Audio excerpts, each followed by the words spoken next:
बहुत समय पहले की बात है। एक गांव में धनराज नाम का एक व्यापारी रहता था। उसके पास जीवन निर्वाह के लिए सब कुछ था। उसका घर छोटा था, लेकिन उसके परिवार के लिए पर्याप्त था।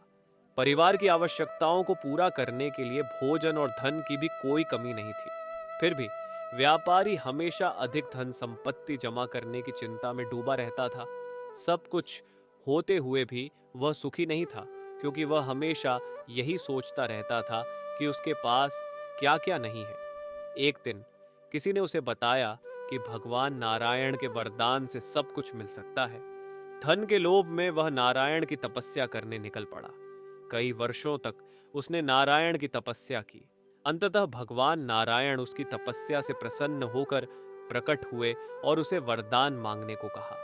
व्यापारी ने तुरंत कहा, प्रभु, मुझे समस्त संसार की भूमि चाहिए। संसार का सारा धन मेरा हो जाए। भगवान नारायण ने पूछा, क्या मैं तुमसे पूछ सकता हूं कि तुम्हें इतना सब कुछ क्यों चाहिए? व्यापारी ने कहा, प्रभु, मैं सुखी रहना चाहता हूं और धन संपत्ति ही सुख का माध्यम है।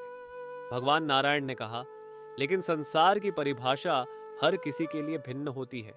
जैसे कुएं में बैठे मेंढक के लिए उसका कुआं ही संसार होता है, तुम्हारे लिए संसार की क्या परिभाषा है? व्यापारी ने कहा, सब कुछ प्रभु, जो कुछ भी मुझे दिखाई दे रहा है वही संसार है। भगवान नारायण ने कहा, उचित है, मैं तुम्हें वरदान देता हूं कि जितना भी संसार तुम अपने नेत्रों से देख सकोगे वह तुम्हारा होगा, लेकिन जो तुम नहीं देख पाओगे वह तुम्हारा नहीं होगा। इतना कहकर भगवान नारायण अंतर ध्यान हो गए। वरदान पाकर व्यापारी बहुत खुश हुआ और ऊंची आवाज में बोला, अब मैं इस संसार का सबसे धनी व्यक्ति बन जाऊंगा और सुखी भी। सब कुछ मेरा हो जाएगा। वह जोर जोर से हंसने लगा। उसने सोचा कि यदि वह दौड़कर समस्त संसार को देख ले तो वरदान के अनुसार सब उसका हो जाएगा। वह यहाँ वहां चारों दिशाओं में भागने लगा। जो भी दिखा वह उसे अपना बनाता गया। लेकिन उसका लालच कम नहीं हुआ, बल्कि वह और तेजी से दौड़ने लगा। कई दिनों तक निरंतर दौड़ते रहने के कारण उसका शरीर उसका साथ देने में असमर्थ हो गया। अंततः वह थक कर गिर पड़ा और उसके पास उतनी ही भूमि रही जितनी पर उसका मृत शरीर पड़ा हुआ था। उसके पास पहले से ही उसके परिवार का सुख था, लेकिन उसने उसका आनंद नहीं उठाया।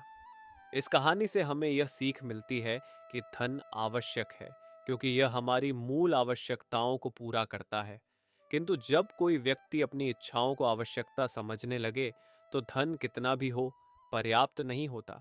इसलिए सुखी जीवन के लिए धन की प्रचुरता नहीं, बल्कि अपनी इच्छाओं और आवश्यकताओं में अंतर समझना अनिवार्य है। दोस्तों, आशा करता हूँ कि यह कहानी आपको पसंद आई होगी। ऐसी ही और कहानियाँ सुनने के लिए हमारे चैनल को सब्सक्राइब करें और इसे अपने दोस्तों के साथ शेयर ज़रूर करें। धन्यवाद।